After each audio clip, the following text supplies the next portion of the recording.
கம்பு மாவுலாம் இருந்துச்சுன்னா இந்த மாதிரி ஒரு முறையாவது அடை செஞ்சு பாருங்களேன். ரொம்ப ரொம்ப வந்து டேஸ்ட்டாக இருக்குங்க. கம்பு வந்து உடம்புக்கெல்லாம் வந்து அவ்வளவு தெம்பை கொடுக்கக்கூடியதுங்க. அதுவும் வந்து இந்த வெயில் காலத்துலலாம் வந்து இந்த மாதிரிலாம் நம்ம வந்து கம்புலாம் வந்து அடிக்கடி வந்து நம்ம வந்து யூஸ் பண்ணிக்கிறணுங்க. அதிக அளவு வந்து கம்புலாம் வந்து மருத்துவ குணம் வாய்ந்ததுங்க. அனைவருக்கும் வணக்கம். நம்முடைய சேனலை சப்ஸ்கிரைப் பண்ண எல்லாருக்குமே வந்து ரொம்ப ரொம்ப வந்து நன்றிங்க. இன்றைக்கி வந்து மதுரை தங்கமீட்டு சமையலில் என்ன பார்க்க வரோம்னா, சூப்பரான டேஸ்டியான ஹெல்த்தியான அதுவும் கம்பு அடை தாங்க பண்ண போகிறேன். வாங்க வீடியோக்குள்ளே போகலாம். பாருங்கள், ஒரு கப்பளவு வந்து கடையில் வாங்கின கம்பு மாவு தாங்க நான் எடுத்துருக்கிறேன்.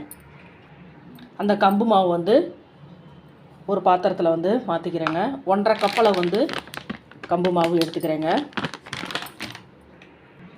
ஃபஸ்ட்டு வந்து ஒரு கப்பளவு சேர்த்துக்கிட்டேங்க. அதிலே வந்து அரை கப்பளவு வந்து கம்பு மாவு சேர்த்துக்கிறேங்க. இந்த கப்பளவு வந்து அதாவது ஒரு பெரிய வெங்காயத்தை வந்து நல்லா பொடிசாக வந்து கட் பண்ணி சேர்த்துக்கிட்டேங்க. இந்த மாதிரி அடை தோசை இதுக்கெலாம் வந்து வெங்காயம் வந்து நல்லா நிறையா சேர்த்துக்கிட்டோம்னா ரொம்ப டேஸ்ட்டாக இருக்குங்க. ஒரு கேரட்டை வந்து துருவி வச்சுருக்கேங்க, அதையும் சேர்த்துக்கிறேன். அது கூடவே ஒரு கப்பளவு வந்து பாருங்கள் தேங்காய் வந்து துருவி வச்சுருக்கேங்க, அதையும் சேர்த்துக்கிறேங்க. இப்போ வந்து மாங்காய் சீசன் இல்லைங்களா, கொஞ்சமாக ஒரு பீஸில் வந்து மாங்காய் வந்து துருவி வச்சுருக்கேங்க, அதையும் சேர்த்துக்கிறேங்க. டேஸ்ட்டு சூப்பராக இருக்குங்க, ட்ரை பண்ணி பாருங்கள். அதே மாதிரி கொஞ்சமாக வந்து கொத்தமல்லி வந்து பொடிசாக கட் பண்ணி வச்சுருக்கேங்க. இப்போ இந்த மாவுக்கு தேவையான அளவு உப்பு சேர்த்துட்டு மாவு மிக்ஸ் பண்ணிவிட்டு காமிக்கிறேன் பாருங்கள். அந்த மாதிரி வந்து மிக்ஸ் பண்ணிக்கோங்க. கொஞ்சம் கொஞ்சமாக வந்து தண்ணி ஊற்றிட்டு மிக்ஸ் பண்ணிக்கலாங்க. ராகி அதாவது இந்த கம்பு மாவு வந்து உடம்புக்கு வந்து ரொம்ப வந்து தெம்பை கொடுக்கக்கூடிய தன்மை வந்து இந்த கம்புக்கு வந்து இருக்குங்க. அது வெயில் காலத்தில் வந்து இந்த கம்புலாம் நம்ம வந்து எடுத்துக்கிட்டோம்னு வச்சுக்கோங்க, ரொம்ப வந்து நம்ம உடம்புக்கு வந்து நல்லதுங்க.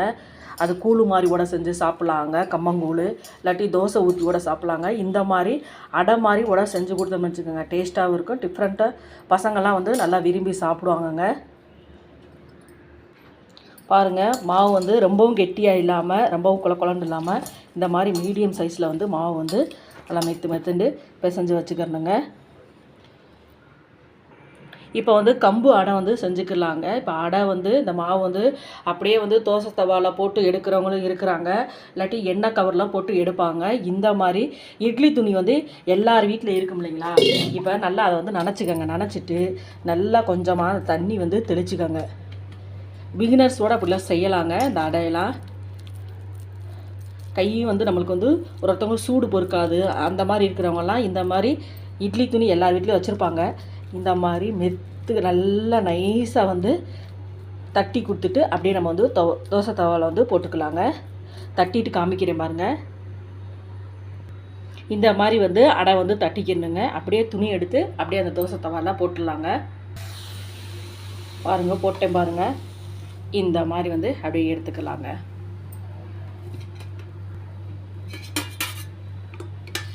கொஞ்சமாக அது மேலே எண்ணெய் விட்டுக்கிறேங்க. ரொம்ப ரொம்ப டேஸ்ட்டாக இருக்குங்க. தேங்காய், வெங்காயம், கேரட்டு, அது வேறு கொஞ்சமாக மாங்காய் வேறு சேர்த்துருக்கோம் இல்லைங்களா, சூப்பராக இருக்குங்க. ட்ரை பண்ணி பாருங்கள். குழந்தைகள் எல்லாமே வந்து விரும்பி சாப்பிடுவாங்க. ரொம்பவும் உடம்புக்கு வந்து நல்லதுங்க. திரும்பவும் வந்து அடை செய்யும்போது லைட்டாக வந்து இந்த இட்லி துணியை வந்து அலசிக்கங்க. அப்போ தான் வந்து அந்த மாவு வந்து நம்மளுக்கு வந்து ஒட்டாமல் வரும். பாருங்கள், ஒரு சைடு வந்து நல்லா வெந்துருச்சுங்க. திருப்பி போட்டுக்கிட்டேன் பாருங்கள். கலர் வந்து அப்படியே மாறி இருக்கு பாருங்கள். இதே மாதிரி எல்லா அடையும் சுட்டு எடுத்துக்கலாங்க. பாருங்கள், 2 சைடுமே வந்து நல்லா வெந்துருச்சு பாருங்கள்.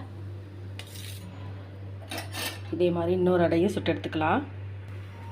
ரொம்பவும் ஹெல்த்தியான கம்பு அடை வந்து ரெடி ஆகிடுச்சு பாருங்கள். இதை வந்து அப்படியே கூட சாப்பிட்லாங்க. கொஞ்சமாக ஊறுகாய் வச்சு கூட, இல்லாட்டி தக்காளி தொக்கு இல்லாட்டி சட்னி வச்சு கூட சாப்பிட்லாங்க. ரொம்ப டேஸ்ட்டாக இருக்குங்க. இதே மாதிரி நீங்களும் செஞ்சு பாருங்கள். ப்ளீஸ் நம்ம சேனலை பார்க்குறவங்க நம்ம சேனலுக்கு ஆதரவு கொடுங்க. லைக் பண்ணுங்கள், ஷேர் பண்ணுங்கள், கமெண்ட் பண்ணுங்கள், சப்ஸ்கிரைப் பண்ணுங்கள். மறக்காமல் பெல் பட்டனை கிளிக் பண்ணுங்கள். நன்றி, வணக்கம்.